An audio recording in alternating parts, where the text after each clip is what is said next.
Hey guys, in this video, I will show you how to get unbanned on OmeTV in iPhone.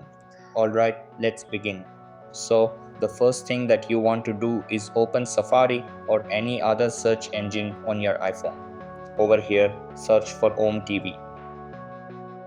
After that, tap on the first result that appears. Then scroll down to the bottom and tap on the Contact Us option. Over here, tap on the email address contact@ometv.tv. After that, write an email explaining why you got banned or give clarification. Then, type the subject as ban or unban me from OmeTV. Finally, send the email and wait a few days for them to review your request. So that's basically how you can get unbanned on OmeTV in iPhone, and that's it for this video. If you found this helpful, consider subscribing and giving this a big thumbs up. Thanks.